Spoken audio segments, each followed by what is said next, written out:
Bonjour à tous et bienvenue pour les cancers. C'est votre tirage sentimental pour le mois de septembre. Alors, bienvenue. Évidemment, c'est un tirage qui est général, alors ça ne peut pas parler à tout le monde, en espérant toujours que ça rejoigne quand même le plus de gens possible. Je vous invite à regarder votre ascendant, votre signe lunaire et peut-être même le signe de votre hôte, qui sait. Alors, de la façon qu'on va le faire, c'est on va voir les énergies générales. On va voir vous et votre hôte concrètement qu'est-ce qui se passe. Les blocages, on va parler des ressources aussi. On va faire une petite histoire, puis on va avoir les conseils. Alors, on y va pour les cancers pour le mois de septembre. Les énergies générales.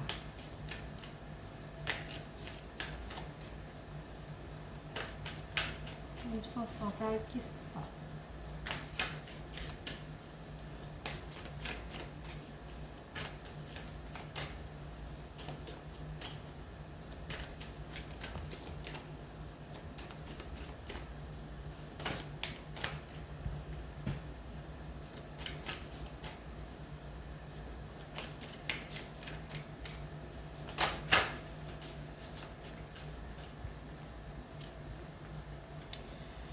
On a la sagesse, l'élévation, le temps, les frères et la mutation.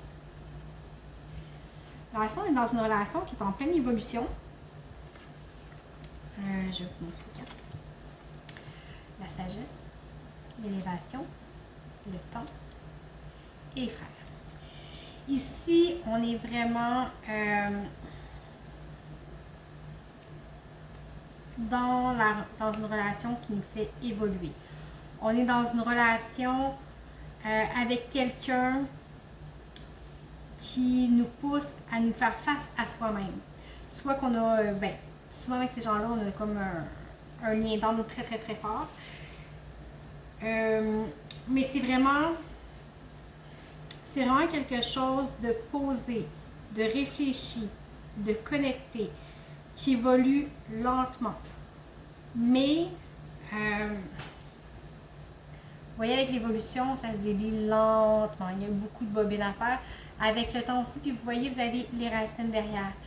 Alors, c'est vraiment une relation, c'est peut-être un âme sœur, c'est peut-être seulement quelqu'un qui est de passage, mais c'est vraiment quelqu'un qui va faire prendre des prises de conscience, qui va vous faire évoluer, qui spirituellement va vous apporter vraiment beaucoup.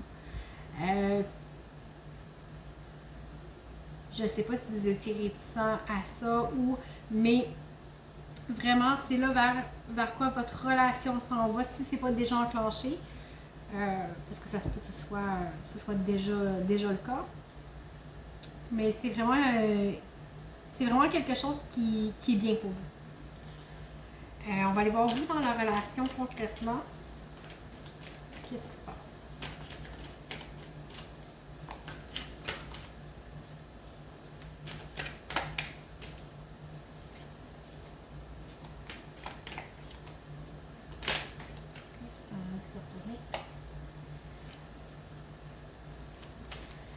Alors pour vous,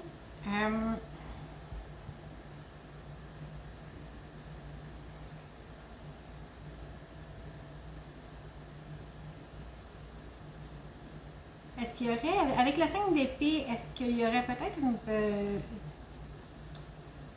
on vit quelque chose de très très beau qui nous fait évoluer dans le temps.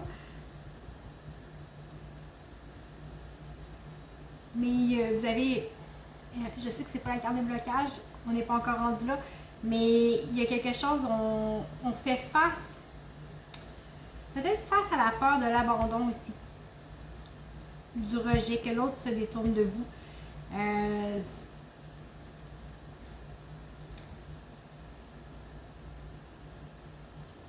On va aller voir qu'est-ce que ça dit pour votre autre qui est dans quoi.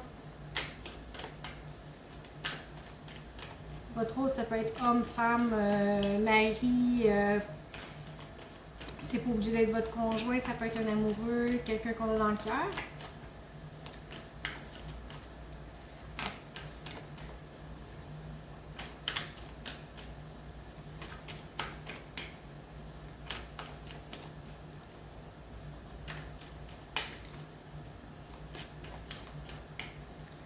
vous avez peut-être peur de blesser cette personne-là involontairement aussi, parce que vous êtes peut-être vous avez peut-être des pensées trop directes, trop réfléchies, trop...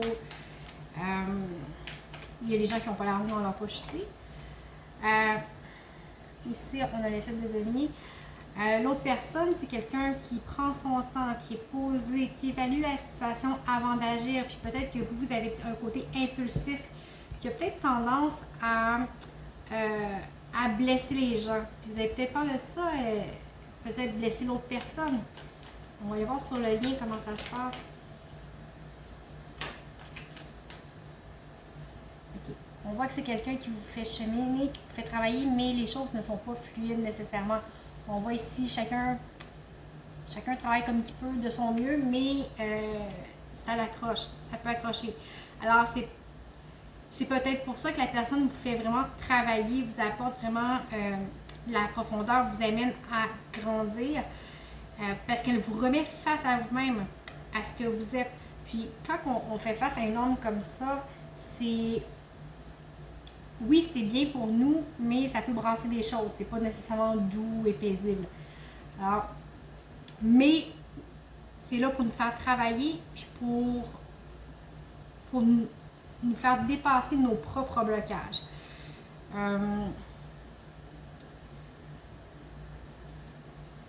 Alors, essayez peut-être de trouver un équilibre entre les choses plus posées et le besoin d'action. Parce qu'ici, c'est peut-être ça, c'est peut-être de l'impulsivité là, dans votre cas qui... les choses vont peut-être pas assez vite, vous voulez peut-être agir. Regardez comme ça vous parle, vous allez dans le sens que vous voulez. On va aller dans savoir c'est quoi le blocage. Le blocage pour vous, qu'est-ce qui travaille? Trop de cartes. Juste une carte. Qu'est-ce qui travaille?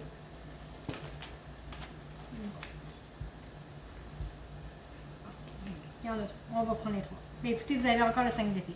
OK? On a encore le 5 d'épée en blocage. Puis c'est votre énergie. Le 6 de coupe et le roi de bâton. Alors ici, en travail,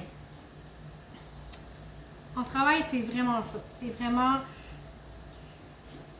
Si c'est pas par peur de blesser par l'impulsivité, c'est que vous êtes quelqu'un d'impulsif et vous pouvez blesser l'autre par vos pensées, par vos gestes.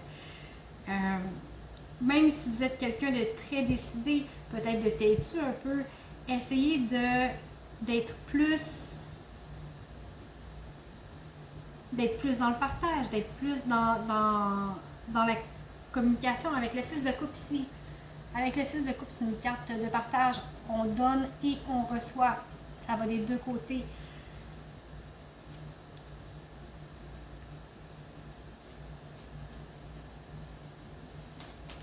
Pour votre hôte, qu'est-ce qui se passe? Quel est le blocage? Qu'est-ce qui est ton travail?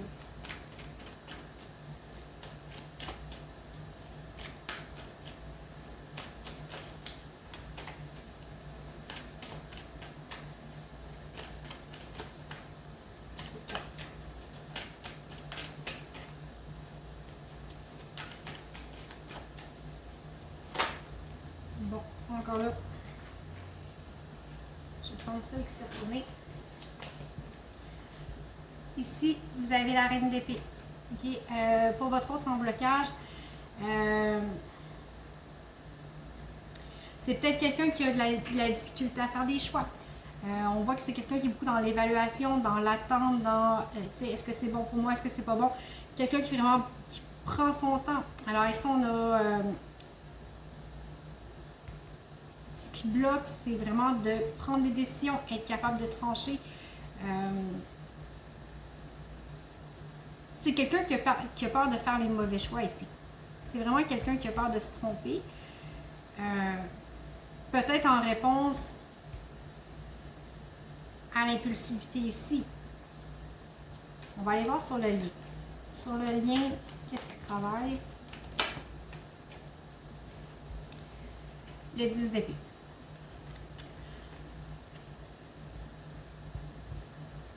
C'est comme si, bon, que ce soit un ou que ce soit l'autre,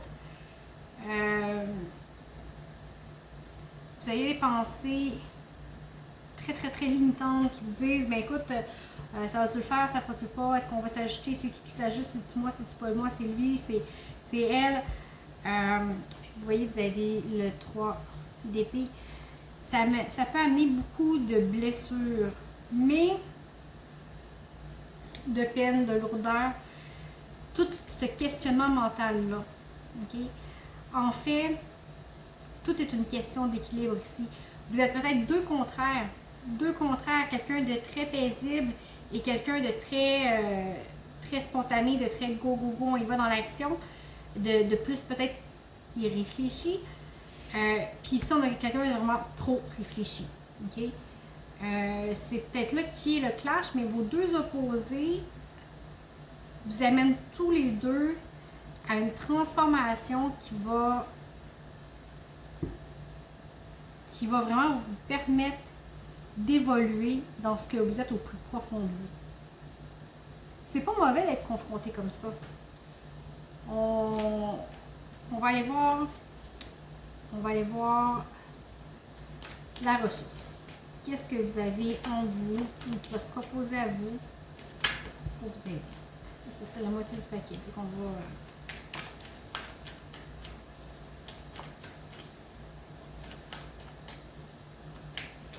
Alors, pour vous... Alors, ici, on a le 3 d'épée. En ressources.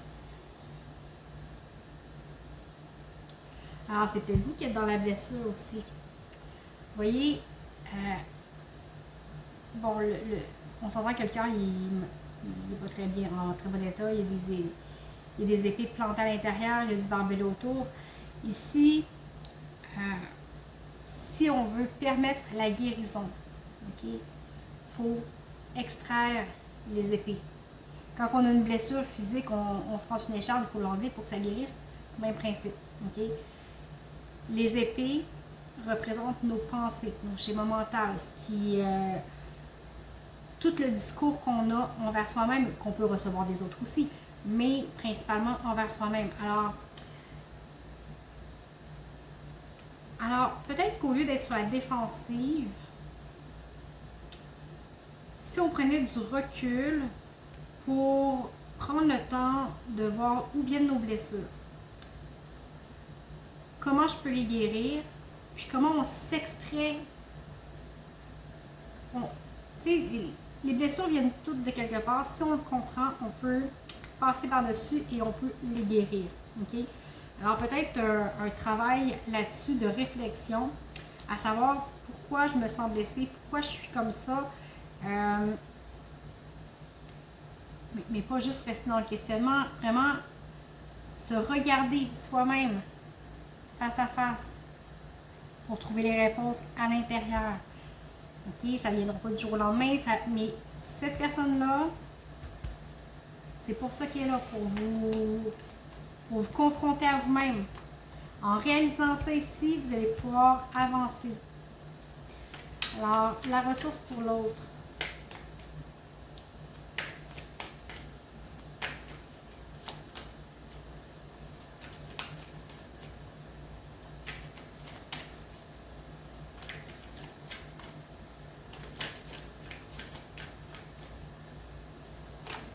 Bon, il y en a une qui s'est retournée.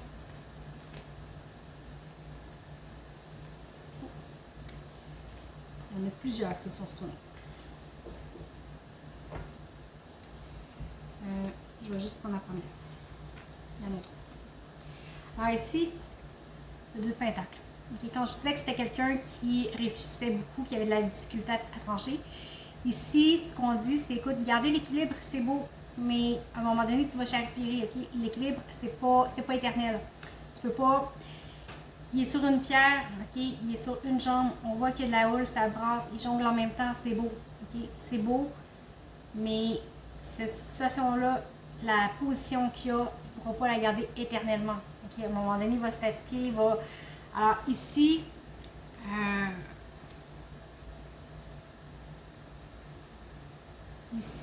c'est un appel à sortir de sa zone de confort. Okay? Des fois, on garde, même si on a de la houle, c'est pas grave, on la connaît, on est habitué. Ici, c'est vraiment, écoutez, sortez de votre zone de confort, prenez des décisions tranchées, ça va vous amener plus loin vers quelque chose d'inconnu, mais quelque chose de bon pour vous, qui va vous apporter de l'énergie, qui va vous apporter de la lumière. OK?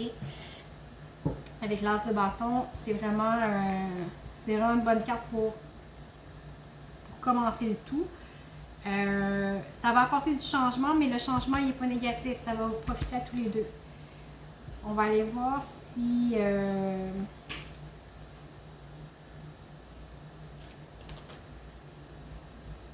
on va aller voir c'est quoi, c'est une petite histoire pour vous sur votre relation.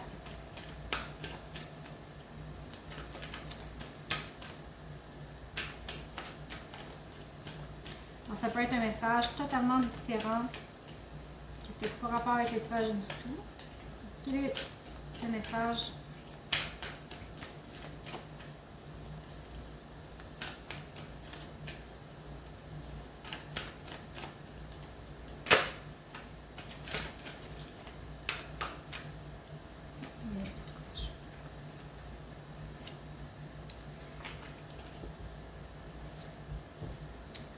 Alors, ici, j'ai la grâce.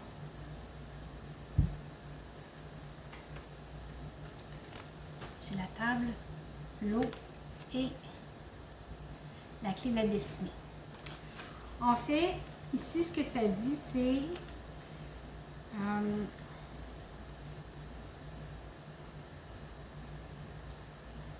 en voyant les choses de façon peut-être plus positive, en étant conscient de ce que l'autre apporte, ça va vous ouvrir vraiment sur la communication, sur une communication qui est paisible, qui est vraie, qui est douce et qui est sincère.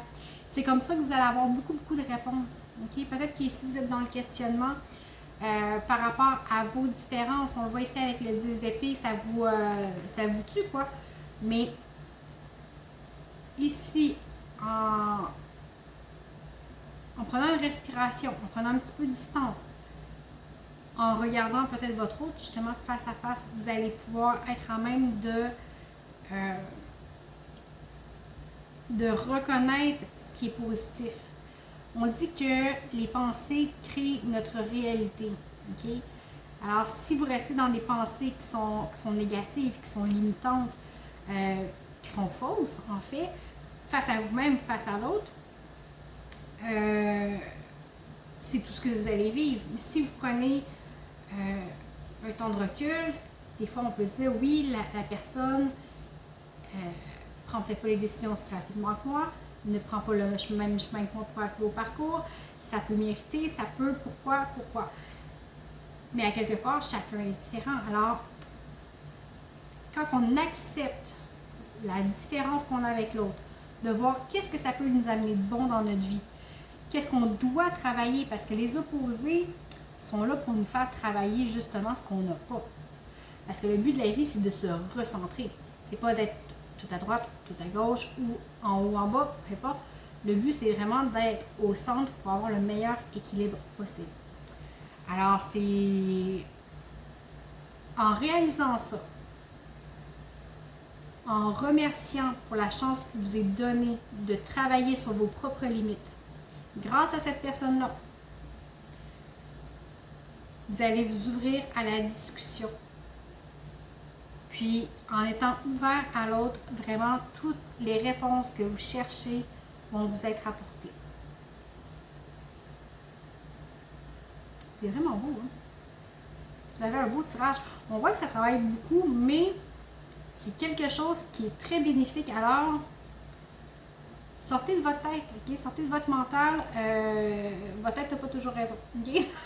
Des fois, ce qu'on ressent, c'est fort, mais les pensées qu'on se crée nous-mêmes peuvent être solides, ok? Alors, ici, c'est peut-être un appel à s'en défaire un peu. Alors, je vais demander s'il y a un conseil pour vous. Avec le soir vert. Le surrender, je ne l'interprète pas. Il est déjà très complet en soi.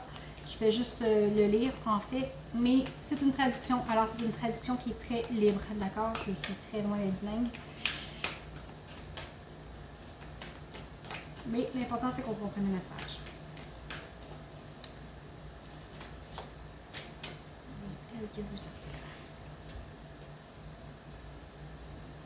Ici. Ça dit abandonnez-vous à la confiance. Ayez confiance en vous et en vos décisions. Ne demandez pas aux autres qui ont une forte opinion sur vous qu'est-ce que vous devez faire.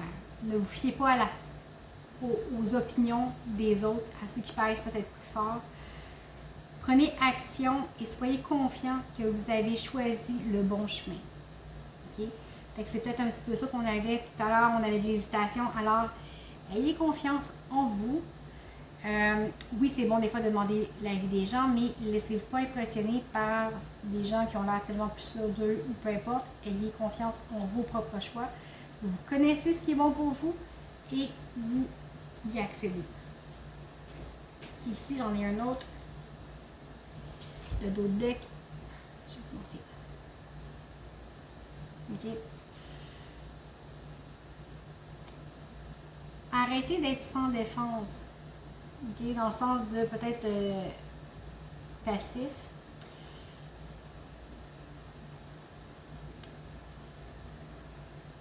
Être sans défense, c'est un signe de faiblesse.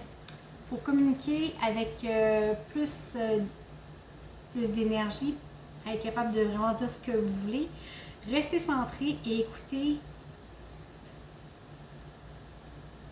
les autres. C'est un petit peu contradictoire, mais ça dit de parler et d'offrir une réponse claire, ok, et non défensive. Alors, dans la communication, peut-être essayer d'arrêter de se sentir attaqué tout le temps. Ok? Désolée, je ne suis pas très bonne en anglais, c'est pas très fluide comme traduction, mais c'est ce que je comprends. Ok? Alors, abandonnez-vous à la confiance, que vous faites des bons choix, puis arrêtez d'être toujours sur la défensive. Ok? C'était les deux conseils du surrender. Écoutez, je vous remercie d'avoir été là. J'espère que ça vous a parlé. Sinon, comme je vous disais, je vous invite à consulter votre ascendant ou votre signe lunaire, ou pourquoi pas le signe de votre cœur. En tous les cas, je vous mets comme d'habitude mes coordonnées sous la vidéo pour les guidances privées. J'espère que vous avez apprécié et que ça vous a quand même un petit peu parlé. Alors, je vous remercie beaucoup. Je vous souhaite un très beau mois de septembre, et j'espère vous voir pour octobre. Bye!